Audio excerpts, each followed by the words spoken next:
नमस्कार, मेरा नाम है गौरव पाल। आपका स्वागत है हमारे इस नए वीडियो में।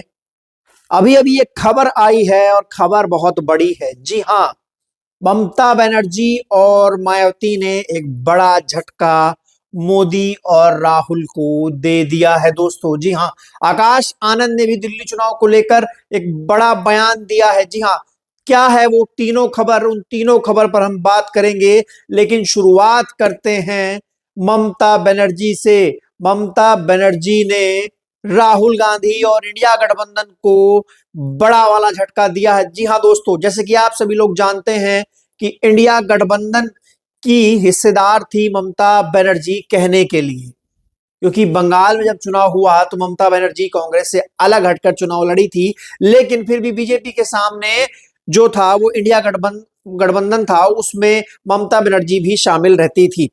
ममता बनर्जी ने दिल्ली चुनाव को लेकर बड़ा ऐलान किया है और अखिलेश यादव के बाद अब ममता बनर्जी भी दिल्ली में कांग्रेस के खिलाफ आम आदमी पार्टी को समर्थन दे रही हैं। इस बात का ट्वीट करते हुए अरविंद केजरीवाल ने जानकारी दी कि टीएमसी दिल्ली विधानसभा चुनाव में अरविंद केजरीवाल को समर्थन देंगी। जैसे कि आप सभी लोग जानते हैं कि कांग्रेस को उत्तर प्रदेश में अखिलेश यादव ने दरकिनार किया, बंगाल में ममता बनर्जी ने दरकिनार किया और आम आदमी पार्टी तो पहले ही दिल्ली और पंजाब में दरकिनार कर चुकी है। तो अब जो इंडिया गठबंधन है, जिसको बीजेपी के खिलाफ चुनाव लड़ते हुए दिखाया जा रहा था, बड़ा एक गठबंधन दिखाया जा रहा था, वो हालांकि बीजेपी को नहीं हरा पाया, लेकिन अब वो चुनाव के बाद भी बिखर गया है। तो ऐसे में एक बात याद आती है बीएसपी सुप्रीमो मायावती की कि दिल मिले या ना मिले, हाथ मिलाते रहिए। तो ये वही इंडिया गठबंधन है जो कि दावा कर रहा था कि भाजपा को हराएगा, लेकिन इस समय बिखरा हुआ नजर आ रहा है। उधर तेजस्वी यादव ने भी कह दिया है कि इंडिया गठबंधन सिर्फ लोकसभा चुनाव के लिए था और अभी जो विधानसभा चुनाव में तो नई सिरे से सारी चीजें होंगी। अब ये देखना है कि विधानसभा चुनाव में जब नई सिरे से सारी चीजें होंगी तो तेजस्वी यादव के इस बयान की क्या महत्वता है, कि क्या कांग्रेस को वो वहां पर पूछेंगे या नहीं पूछेंगे, और कांग्रेस को क्या गठबंधन में अपना हिस्सेदार बनाएंगे या नहीं बनाएंगे। क्योंकि पिछली बार कांग्रेस ने बिहार में आरजेडी को चुनाव हरवा दिया था, 70 सीटें लड़कर कांग्रेस कुछ भी नहीं जीत पाई थी। और उसके बाद में एक आकलन जो हुआ था उसमें यह नजर आया था कि कांग्रेस की वजह से महागठबंधन सरकार नहीं बना पाया। तो अब पहले से ही सचेत हो गए हैं तेजस्वी यादव और कांग्रेस को दरकिनार कर दिया है।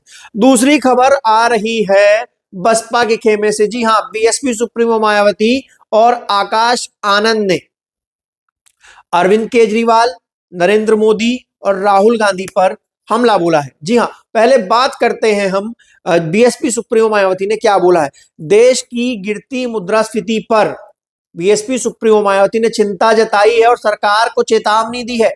जी हां, मुद्रास्फीति जो देश की गिर रही है, जो देश का रुपया गिर रहा है, डॉलर मजबूत हो रहा है और आज डॉलर जो है वो रुपये के मुकाबले 85.79 रुपए पहुंच गया। मतलब आज की डेट में एक डॉलर की कीमत 85.79 रुपये हो गए हैं और देश के ऊपर एक बड़ा आर्थिक संकट आने वाला है। इस बात का अनुमान जो है तमाम जो अखबार हैं या फिर जो फाइनेंशियल बुलेटिन आते हैं वो सब लगा रहे हैं। और बीएसपी सुप्रीमो मायावती ने इसी चीज की चिंता जताई है और सरकार को चेतावनी दी है कि सरकार महंगाई, बेरोजगारी पर ध्यान दे, गिरती मुद्रास्फीति पर ध्यान दे। ये जो 24 घंटे चुनावी मोड में रहते हैं ना, संकीर्ण राजनीति जिस तरीके से दिल्ली चुनाव में देखने को मिल रही है, राजमहल, शीश महल, ताजमहल, टॉयलेट, बाथरूम, ये जो पोस्टर वॉर चल रहा है, इससे बाहर निकले और देश की स्थिति पर ध्यान दे। देश में जो होने वाला है, महंगाई, बेरोजगारी जो है, जो महंगाई बढ़ रही है, उस पर ध्यान दे। ये चिंता जताई है और चेतावनी दी है कि संकीर्ण राजनीति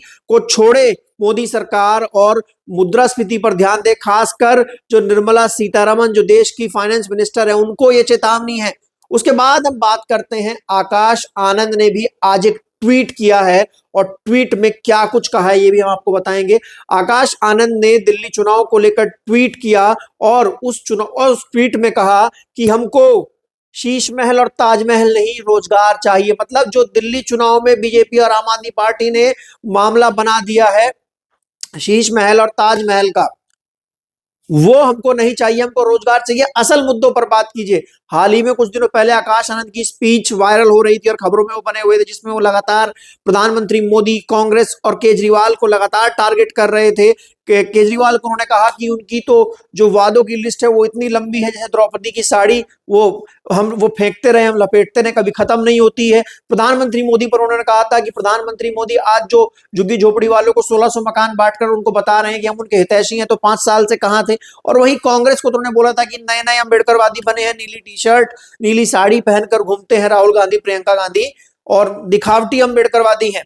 और उसके बाद उन्होंने आज एक और राहुल गांधी पर एक और उन्होंने वार किया कि कांग्रेस जो है वो भाजपा की बी टीम बन गई है दिल्ली चुनाव में। ऐसा आकाश आनंद ने कहा है और कहा है कि कांग्रेस पूरी तरीके से सरेंडर करके जा चुकी है।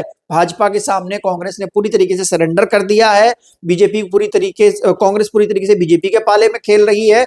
और स्थिति ये हो गई है कि कांग्रेस का जो शीर्ष नेतृत्व है देश में, दिल्ली में राजधानी में चुनाव है, और कांग्रेस का शीर्ष नेतृत्व यानी कि राहुल गांधी इस समय थाईलैंड में छुट्टियां मना रहे हैं। अब छुट्टियां का तो हमको पता नहीं, लेकिन हरीश रावत जो है पूर्व मुख्यमंत्री उत्तराखंड के, कल उन्होंने अपने एक बयान में बताया कि राहुल गांधी रिसर्च करने गए हैं, स्टडी करने गए हैं थाईलैंड। अब ये तो मतलब जांच का विषय है या फिर एक तरीके से जानने का विषय है कि थाईलैंड में किस चीज की पढ़ाई होती है, थाईलैंड में किस चीज की रिसर्च स्टडी होती है, आप लोग बेहतर तरीके से जानते हैं। लेकिन ये तीनों खबरें जो हैं, इनकी वजह से इस समय देश की सियासत में भूचाल है। मायावती, ममता बनर्जी और आकाश आनंद जो हैं एक तरीके से पूरा पॉलिटिकल मोड में एक्टिव हैं।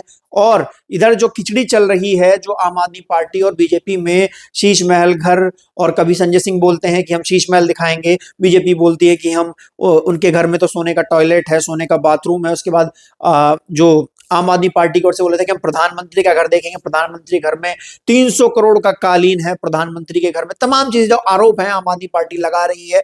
अब ये जाहिर सी बात है कि अगर आम आदमी पार्टी के आरोप सही है और प्रधानमंत्री घर में 300 करोड़ का कालीन है, तो बड़ा मतलब ये तो जांच का विषय है। आम आदमी पार्टी ने जो आरोप लगाए हैं, अगर ऐसा है तो फिर क्या है, क्योंकि हमारे देश में 80 करोड़ लोग तो इस समय मुफ्त के राशन के मोहताज हैं और प्रधानमंत्री घर में 300 करोड़ का कालीन है। ये तमाम चीजें जो है वो राजनीति में चल रही हैं, और ऐसी और खबरें हम आप तक पहुंचाते रहेंगे, आपको बताते रहेंगे कि देश की राजनीति में क्या चल रहा है, क्या नहीं चल रहा है। लेकिन दिल्ली चुनाव इस समय बहुत ही ज्यादा महत्वपूर्ण हो चुका है दोस्तों। दिल्ली में चारों तरफ जो है आरोप प्रत्यारोप, पोस्टर वॉर चल रहा है। कांग्रेस पूरी तरीके से चुनाव से गायब हो चुकी है, सरेंडर कर चुकी है, नतमस्तक हो चुकी है। आपको ये वीडियो कैसा लगा, आप लोग कमेंट सेक्शन में दर्ज करा सकते हैं अपनी राय। वीडियो अच्छा लगा हो तो चैनल को सब्सक्राइब कर सकते हैं और वीडियो को लाइक और शेयर भी कर सकते हैं। तब तक के लिए चलते हैं, फिर मिलेंगे दूसरी वीडियो में, और ऐसे ही बने रहिए हमारे साथ। मस्त रहिए, स्वस्थ रहिए।